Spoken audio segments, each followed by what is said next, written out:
Welcome. Enjoy the content, subscribe, and turn on notifications before we begin. I want to warn you, this story contains mature themes. It deals with betrayal, power, and choices that can never be undone. If these topics make you uncomfortable, you might want to stop watching now. I rolled my eyes discreetly as a group of women behind me giggled the moment Ulysses entered the room. They always did that. I was one of 20 women in various stages of pregnancy enrolled in this special yoga class designed for expectant mothers. My older sister, Christine, had been the one to push me into trying it. She insisted the exercises would be gentle on my joints and easy to follow. She wasn't wrong. After several weeks, I noticed a real difference. My mobility and strength had improved so much that I could still manage my daily routine without feeling completely drained. And with my belly growing bigger by the day, that was a blessing. I was 5 months along, and things felt a little easier this time. Walking, standing, even bathing didn't feel like the exhausting tasks they had been in previous pregnancies. Maybe the yoga was working, or maybe I was just getting used to the chaos of having 4 children under the age of 12. I married my high school sweetheart at 22 after finding out I was pregnant, and now, 10 years later, I was a 32-year-old housewife expecting my 5th and 6th children, twins, for the first time. I felt my cheeks heat up when Ulysses happened to glance in my direction, though I told myself it was purely accidental. He always smiled and scanned the room when he walked in. Still, I instinctively looked down at my belly, placing my hands on its sides. I reminded myself I was happy. I had Randy, my husband, and 4 beautiful children, with 2 more on the way. I sighed and repeated it to myself. I was happy. The women behind me giggled again, whispering among themselves. They always found a reason to linger after class, making a point to chat up Ulysses, the assistant instructor. He was always polite, letting them ramble on with whatever excuse they could find to keep his attention. But every time I walked past, he would give me a soft smile and a quick nod, his eyes meeting mine for just a second before returning to the chattering women. As I waited for the main instructor, Devin, to arrive, I forced thoughts of Ulysses out of my mind. Lately, I had caught myself thinking about him too often. He was tall, black, with long braids tied into a ponytail and all muscle. Some of the women in the class whispered that he was a fitness model and only taught yoga on the side. I had no idea if that was true, but looking at his body, it wasn't hard to believe. I felt warmth creep up my neck whenever he was near, helping other women with their poses. There was one time he helped me. His touch had been so gentle, his large, warm hand resting on my back. The thought crossed my mind to feign difficulty with certain poses just to get his help again, but I shut it down immediately. I was a happily married woman. I loved Randy.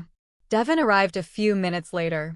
She was tall, 5 feet 10 inches, with gorgeous blonde hair and a body that suggested she had never been pregnant, but I had no way of knowing for sure. She was sweet but strictly professional, making her feel less approachable than Ulysses. He, on the other hand, was stuck after class for at least 30 minutes, humoring the women who insisted on chatting him up. I, however, never stayed. I would only nod and smile as I left, reminding myself that I was a happily married woman. But today was different. I needed help. Devin had instructed us to do a bridge pose, where we had to lie on our backs and push our bodies upward, holding ourselves up with just our hands and feet. It was meant to strengthen the back, glutes, legs, and arms. I struggled to rotate my wrist properly, and before I could hesitate, I raised my hand for assistance. Ulysses was at my side immediately. He whispered quiet instructions, his warm hand resting gently on my arm. His voice was calm, encouraging. I nodded, trying to focus on the pose rather than the fact that he was standing so close. When class ended, the usual group of women flocked to him, but today, something unexpected happened. Ulysses politely excused himself from the group and walked straight to me. "Hi, you okay?" he asked. "Oh, yes."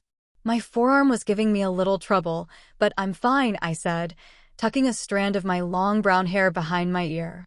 "Good. Takes some practice at first, but you've been doing great in here. You'll have it down by the next session," he said with a small smile. Thank you, I murmured, glancing at the women who were still lingering, watching us. Is this your first? He asked, nodding toward my belly. Oh no, I'm pregnant with twins. I already have 4 children, I admitted, looking down shyly. Wow, that's incredible. Emily, right? He said. Yes, and thank you, I replied. A brief silence passed between us before he chuckled. Well, I think that's fantastic. As you've probably guessed, I can't get pregnant, so I think women are amazing for going through it even once. And you're on your 5th. I laughed. Yeah, I could tell right away you didn't appear to be female, I joked, and we both chuckled at my weak attempt at humor. Just then, Devon walked over, smiling at both of us. She was always professional, but today, she did something unexpected. Ulysses, why don't you give her your number? In case she has any questions or needs to reach me but can't, she suggested. Both Ulysses and I blinked in surprise. Oh, sure, he said, turning to me with a smile. I know you have Devon's, right? So yeah, just take mine too, in case you ever need anything. He handed me his card. Ulysses walked me to my car, and we waved goodbye to Devon as she headed to hers. Our conversation was light, just the usual questions about where we lived, how long he'd been into yoga, that sort of thing. I gathered he was in his late 20s and lived nearby in a new apartment complex. Okay, well, it was great talking to you. I have to get going, but I'll see you next class. Call me if you need anything, he said before heading to his car. I smiled, averting my gaze from his broad, muscular frame as he walked away. Climbing into my car, I thought about Randy. I wondered how his day had gone at the construction site. And I reminded myself, again, how happy I was. The rest of the week was loud, exhausting, and filled with one headache after another. The kids took forever to settle down every night, and Randy had to work late a few times, leaving me alone to deal with dinner and bedtime chaos. Sleep was a luxury I barely got to enjoy, a pretty standard week for me. Now and then, my thoughts drifted to Ulysses, but I quickly found ways to occupy myself. My 3-year-old knocked over a carton of milk that my 6-year-old had left out, snapping me right back to reality. There was no time for daydreaming in my world. At the next class, I didn't need any assistance. Some of the other women did, though. I wasn't about to question whether they truly needed help or just wanted an excuse to have Ulysses's hands on them. Either way, I watched quietly as he moved from one to the next, speaking to them gently, touching them carefully. There was something about the way he did it, so deliberate, so soft. I caught myself admiring him, wondering if Randy had ever touched me like that. After class, the same group of women lingered around him, but once again, Ulysses excused himself and walked straight to me. You didn't need help today. See? Told you that you'd get the hang of those poses quickly. Yeah, you're right, I admitted, feeling my face heat up. We smiled at each other, both searching for something else to say. Before the silence could stretch too long, Devon appeared, ushering us all toward the exit so she could lock up. As we walked, she casually asked about my diet. Devon had a way of asking questions like a doctor would, all business. I told her the truth, I barely had time to eat. Between picking up the kids and taking care of them all afternoon, breakfast and a light lunch were usually all I could manage. Ulysses, didn't you mention a new place opening up near you? Some kind of vegan place? Devon asked. Oh, yeah, I haven't been there yet, he replied. You should take Emily for lunch. Pregnant women need their calories. Eating for 2, you know, Devon said, flashing me a knowing smile. Sure, yeah, that'd be cool. He turned to me. Emily, would you want to check it out? I'm not vegan, but I hear they serve a lot of superfoods. Yeah, I can do that. I don't have to pick up any kids until 2 p.m., I blurted out, probably a little too quickly. Great. Want to ride with me? Sure, I answered, maybe a little too enthusiastically. The conversation on the way there was surprisingly easy. I told him about Randy, how we were high school sweethearts, got married when I was 22, and had been together for 10 years. I told him about my life as a stay-at-home mom, how Randy worked construction. Over my salad, I turned the questions on him. So, do you teach other classes? Oh no, I just do this part-time, he said. Oh, so what else do you do? Ulysses smirked, feigning hesitation. Well, I'd rather not say. Why not? I challenged, smiling. He sighed dramatically, pretending to be reluctant. I don't like telling people I'm a fitness model, or a model, period. It sounds so obnoxious. I laughed. Well, think of another way to say it then. So, the rumors were true. I could say that I stand around while people take pictures of me. That sounds a little less arrogant, right? Yes. That's perfect. I grinned. He chuckled.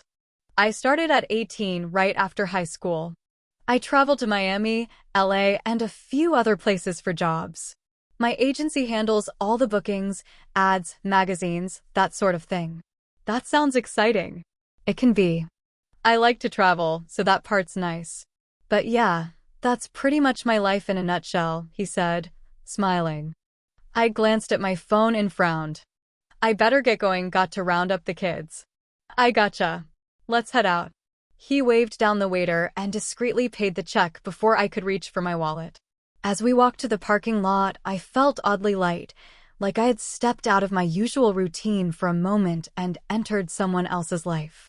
When we reached my car, Ulysses hesitated for just a second before pulling me into a brief hug. I felt my belly press against his toned body and tried not to linger. Thanks for lunch, I said, forcing myself to step back. Thank you for the company. Maybe we can do it again sometime. I'd love that, I admitted. See you at the next class. That night, I lay in bed, unable to sleep. As expected, one of the kids would probably wake up soon, needing to use the bathroom or crawl into bed with me and Randy. He was already fast asleep, snoring softly beside me. I turned onto my side, staring into the darkness. My mind replayed the way Ulysses had looked at me, the way he had smiled, the way his arms had felt, even for that brief moment. I closed my eyes, but sleep didn't come. By the time February arrived, the harsh bite of January's cold had eased, at least a little. However, a late-month ice storm made it impossible for me to attend yoga. It also gave me a reason to call Ulysses. Hi, it's Emily, I said as soon as he picked up, surprisingly on the first ring. Hey, Emily. Hope you're staying warm, he replied. I'm trying, but that's actually why I called. I don't think I should be driving in all this ice. Not. I'd hate for anything to happen to you. I don't think the gym's even open today anyway. Oh, okay, good to know. Well, I mean, not good because I'll miss yoga, but you know what I mean. Ulysses chuckled. Yeah, I get it. Hey, next class, let me take you out to lunch again. How's that? That'd be wonderful. That's sweet of you, I said, surprised at how much I liked the idea. It's no problem. Great, I'll look forward to it, I said before getting distracted by my oldest wrestling with his younger sibling. Ugh, I better go. It looks like these Easton natives are getting restless. I understand, Ulysses laughed. See you at the next class. After we hung up, I found myself smiling for hours. It was another long evening alone with the kids since Randy had decided to go into work despite the weather. The night was filled with breaking up fights, comforting hysterical meltdowns over missing toys, and cleaning up after a bathroom accident from my 3-year-old. At 8 p.m., Randy called to say he was still stuck in traffic. I barely muttered a goodbye before hanging up. An hour and a half later, the house was finally quiet. And I was still alone. Sitting up in bed, propped against pillows, I reached for the bottle of vanilla-scented lotion on my nightstand.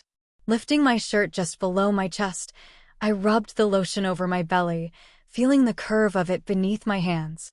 In the dim light of the room, I found my thoughts drifting again to Ulysses. I wondered how he was spending the night, whether he was keeping warm. His relationship status hadn't come up yet, but I assumed he wasn't seeing anyone since he never mentioned it. I sighed and placed a hand on my belly as one of the twins gave a strong kick. You two are awake now? I whispered, smiling softly. It had been a long day and exhaustion was settling in fast. Leaning over, I put the lotion back on the table and turned onto my side. My thoughts shifted to Randy. How he'd be coming home late, how tired he always was, how our lives had fallen into this predictable routine. I felt like I'd been pregnant for a decade. Pushing away the creeping frustration, I reminded myself, again, that I was happy. At least, that's what I kept telling myself. Lunch with Ulysses had become my little escape. After a few yoga classes together, we started meeting up regularly, and for those brief moments, I felt like I could breathe. No overdue bills looming over my head. No cluttered house pressing in on me. No crying kids, no tension with Randy. Just a quiet space where I could sit, talk, and exist without expectation. Each lunch ended with a hug, just a little longer than the last. The last time we met, his hand lingered at the small of my back as we stood by my car, still talking even though we'd already said goodbye. Was this still just two friends sharing a meal, or was it something more? He always insisted on paying, despite my protests. As Valentine's Day approached, I found myself looking for an excuse to reach out. A simple holiday greeting, that was harmless, right? I didn't know what I expected, but the idea of hearing his voice sent a tiny thrill through me. That afternoon, while the older kids were glued to a movie and the baby napped, I picked up my phone. My thumb hovered over his number. Was he with someone? Would I care if he was? And if he had asked me to dinner tonight, would I have said yes? I didn't let myself answer that last question. Instead, I took a breath and hit dial. It went to voicemail. I set my phone down quickly, shaking off the disappointment. Maybe it was for the best. Later, when my phone rang, I nearly dropped it answering. Hey, my voice came out too eager. Hold on a sec. I slipped into the bathroom, shutting the door behind me. There. Anyway, I just wanted to wish you a happy Valentine's Day. That's sweet of you, Ulysses said, his voice warm. Happy Valentine's Day to you too. I hesitated before asking, you got any special plans? Not really, he admitted. There was a brief pause before he added, actually, I was thinking, maybe we could grab something to eat this weekend. Saturday night? My heart slammed against my ribs. Yes! I mean, sure, yeah, that'd be cool, I blurted out, wincing at how desperate I sounded. He chuckled. Great. Want me to pick you up, or should we meet there? I didn't even have to think about it. I'll meet you at the gym parking lot. That work? Of course. 6 o'clock. Sounds perfect. After we hung up, I sat frozen, still clutching my phone. From the living room, one of the kids started yelling, and I snapped back to reality. I groaned, rolling my eyes before heading out to break up whatever nonsense was unfolding.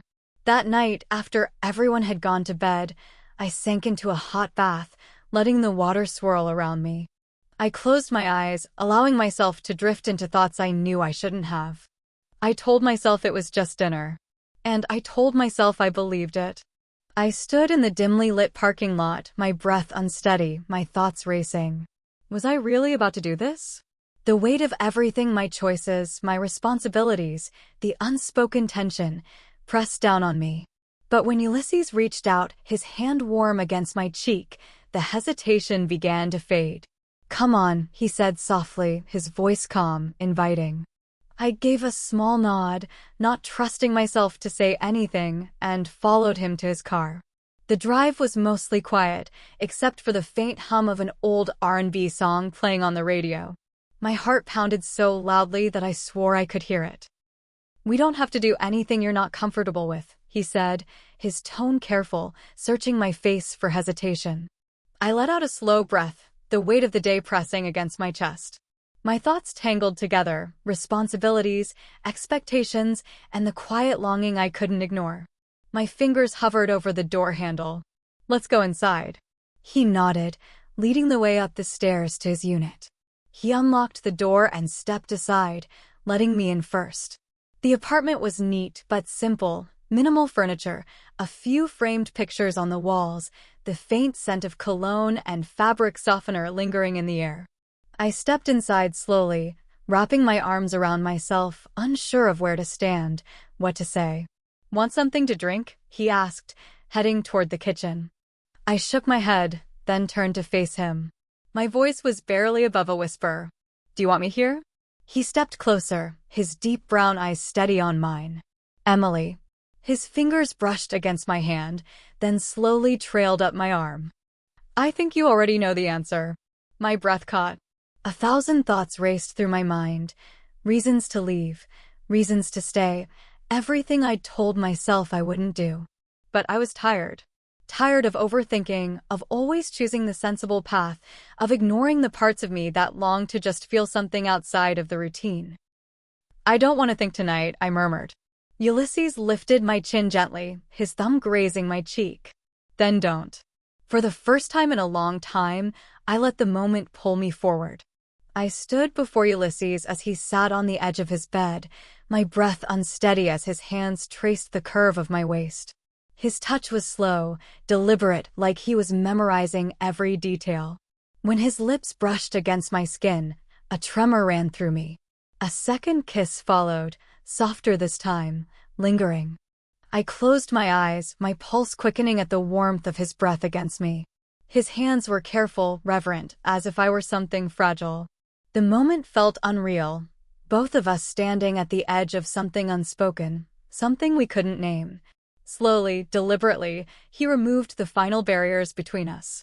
When his shirt came off, my fingers traced over the contours of his frame. I swallowed, feeling the heat rise to my cheeks as his gaze held mine. For a moment, silence settled between us, thick with unspoken questions. He reached for me again, his touch sending shivers down my spine. It was unfamiliar yet intoxicating, something that made me forget the weight of my world outside that room. Are you sure? He whispered against my skin, his voice careful, searching. I met his gaze, my thoughts clouded with everything I had pushed down for so long, longing, frustration, the quiet ache of something missing. In that moment, I wasn't a mother, a wife, or a woman weighed down by expectations. I was just me. Slowly, I nodded. He hesitated as if waiting for me to change my mind. But when I didn't, he kissed me again, deeper this time. It wasn't reckless, nor was it rushed. It was an unraveling, a moment I couldn't take back. Later, as I dressed in silence, reality crept back in. The weight of my choices pressed against me, but I said nothing. Ulysses didn't push. By the time we reached the parking lot, I gave him a small nod, a quiet smile, before slipping away. That night, as I tucked my son into bed, my thoughts swirled in a storm I wasn't ready to face. Guilt hadn't set in, at least, not yet. Instead, there was only a strange, aching numbness, a quiet awareness that something inside me had shifted. Alone in the bathroom, I stared at my reflection in the mirror, searching for something: remorse, regret. But all I saw was a woman who had crossed a line she could never uncross. Never again, I whispered. But even as I said it, I wasn't sure if I believed myself. I didn't go to yoga the following week. I didn't call Ulysses either. I told myself it was for the best, that I needed to refocus, to bury myself in motherhood and push away the thoughts that kept creeping in.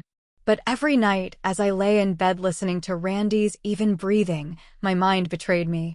That weekend, he came home with big news: a promotion. I smiled and told him I was proud, but as he explained how the long hours would stretch even longer, I felt something stir inside me. He would be gone more. There would be empty nights, quiet mornings. The weight of it pressed against my chest, but alongside it, another thought crept in.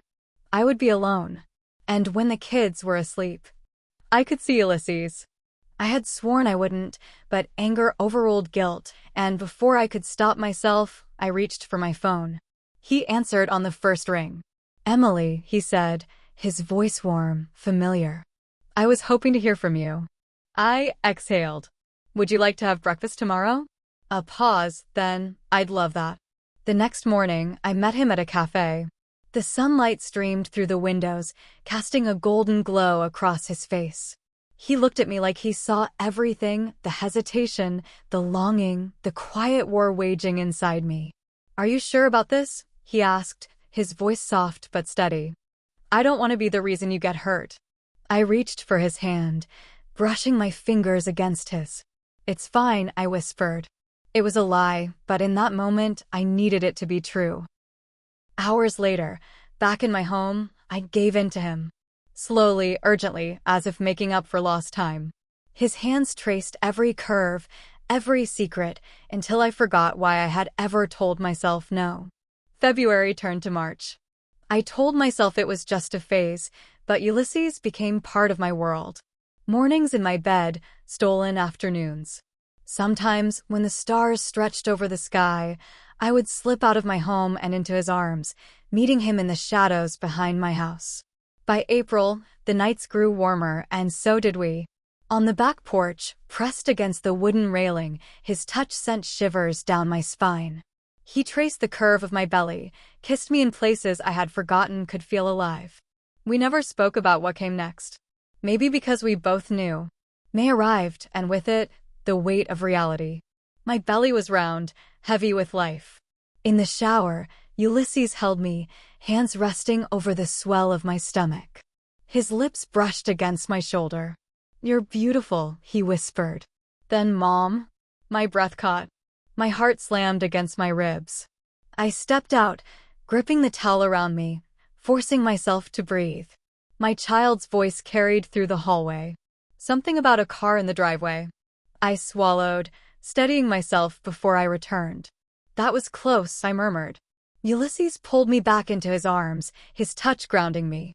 "Let me have you once more before I go," he whispered, lips tracing the curve of my neck.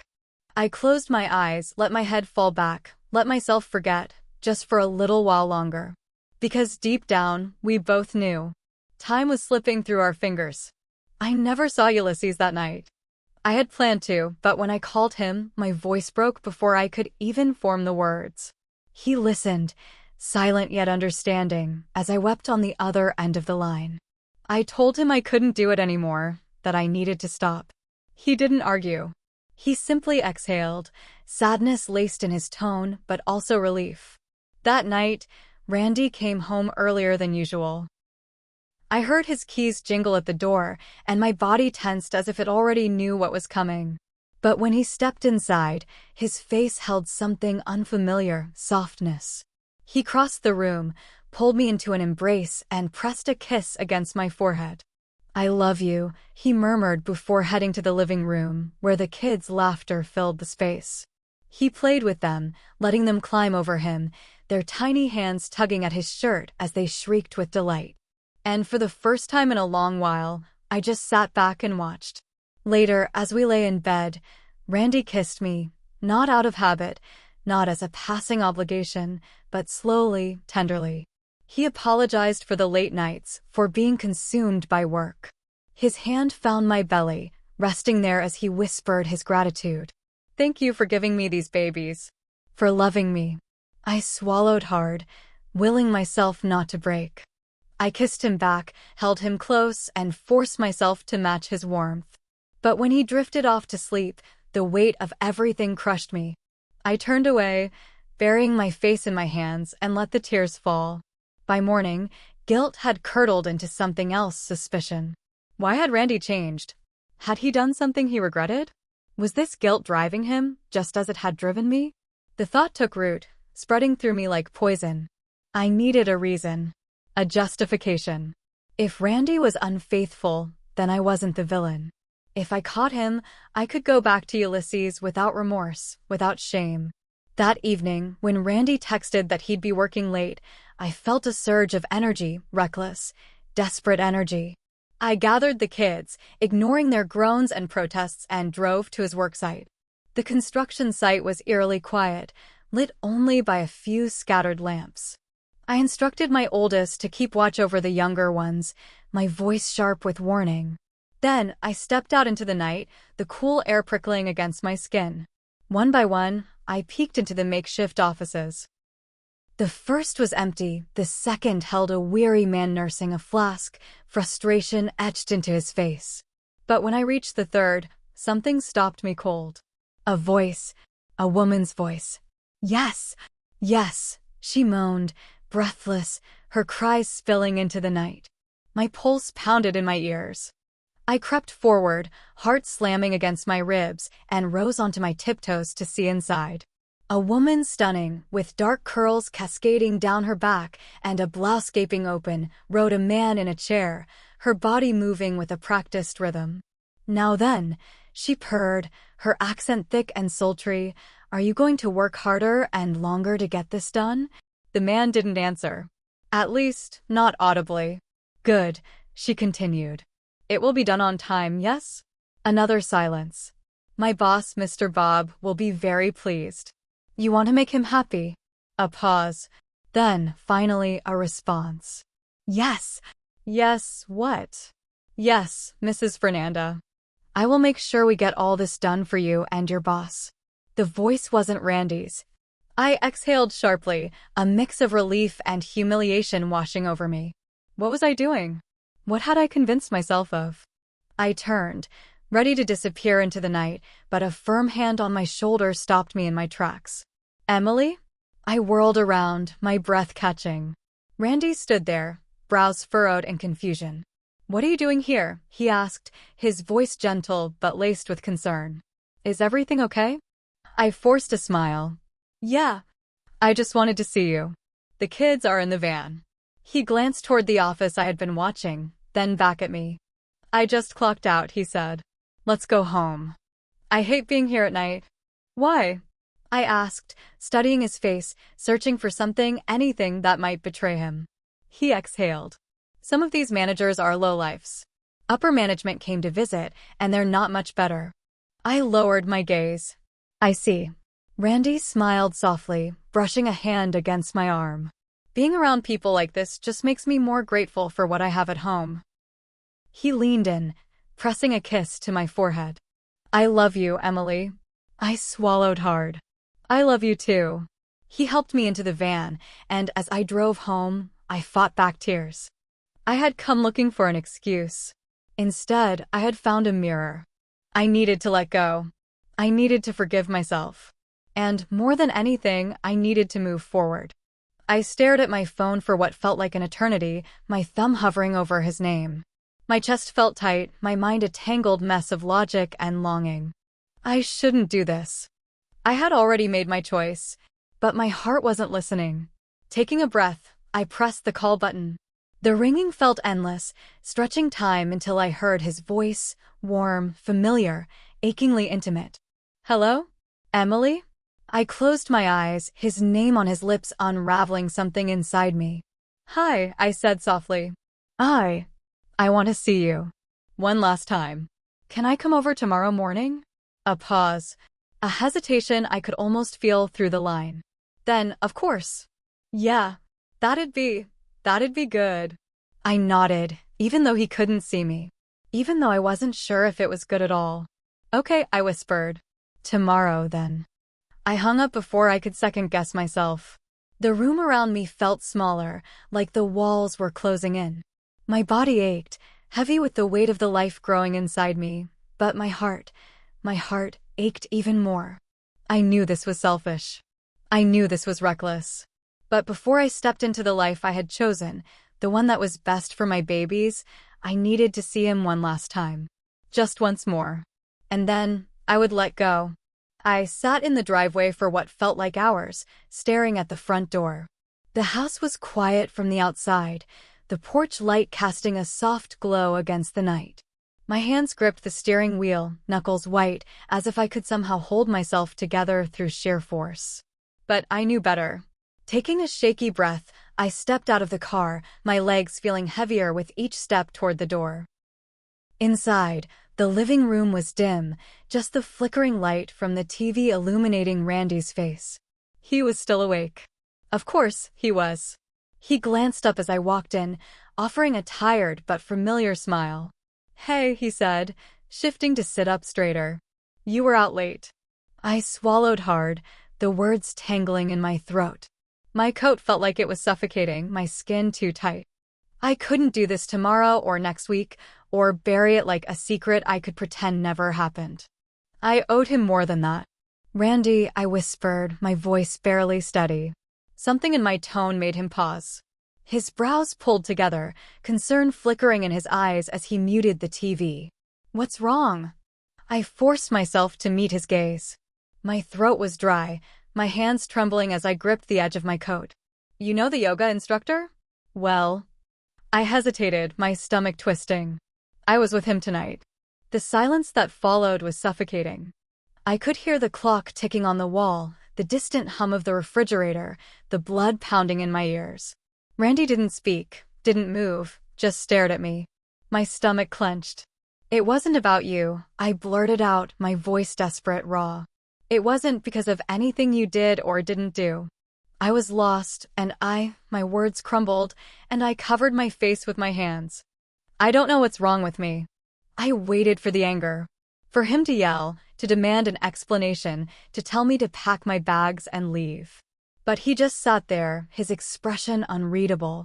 When he finally spoke, his voice was quiet. "Do you regret it?" Tears welled up in my eyes. "Yes," I choked out. "But not in the way I should. I regret that I thought I needed someone else to feel alive again. I regret that I didn't see what I had right in front of me." Randy exhaled slowly, rubbing a hand over his face. And then, instead of turning away from me, instead of shutting me out, he reached over and took my hand. I flinched at the warmth of his touch, the gentleness in it. "Emily," he said softly, "I'm hurt. But I'm not going to hate you for this." A sob caught in my throat. "Why?" "Because I love you," he said simply. "And because maybe this wasn't just about us. Maybe this was about you, trying to find something in yourself that you thought was missing." His words shattered me. Not in a painful way, but in a way that made me see myself clearly for the first time in years. I wasn't searching for another man. I was searching for me. And Randy, despite everything, was still here, holding my hand.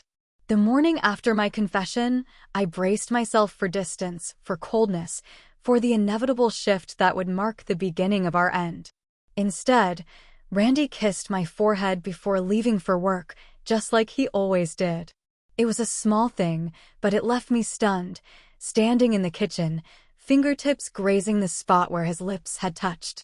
At first, I thought he was pretending. Maybe he was in shock, maybe the anger would come later.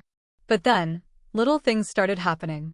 That evening, he came home with my favorite takeout, the one I always craved but rarely allowed myself to indulge in. He didn't say anything, just set the bag on the table, grabbed plates, and asked how my day was.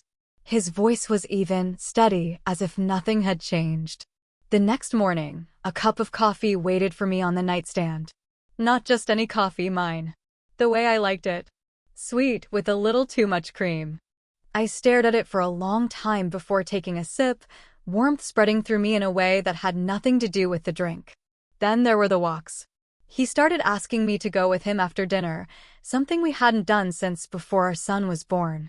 At first, I thought it was a distraction, a way to avoid talking. But it wasn't. We talked about everything: work, memories, funny things our son did that day. Nothing forced, nothing heavy. Just us. One evening, I came home to find the record player on, soft jazz humming through the living room. Randy stood in the middle of the space, holding out a hand. "Dance with me?" I almost cried. As we swayed in the dim light, my cheek resting against his chest, I realized something. He wasn't trying to fix what had happened. He wasn't trying to punish me or pretend it didn't exist. He was simply loving me through it. And that, more than anything, was what broke me open. One night, as we lay in bed, I turned to him, my voice trembling. "Why are you doing this?" Randy's hand found mine beneath the sheets. "Because I don't think you were ever looking for another man, Emily. I think you were looking for yourself." Tears slipped down my cheeks, and for the first time in a long time, I didn't feel lost. I felt found. Right there, in the arms of the man who had never stopped choosing me, even when I had forgotten how to choose myself. The last 3 weeks had been a blur. I should have been focused on the twins, on the fact that any day now, I would be holding them in my arms. But my mind refused to cooperate. My thoughts, my body, they were stuck in a loop, circling something, someone I wasn't supposed to think about. Ulysses. I tried to push him out of my mind. I told myself that I had made the right choice, that I was finally moving forward. Randy had forgiven me.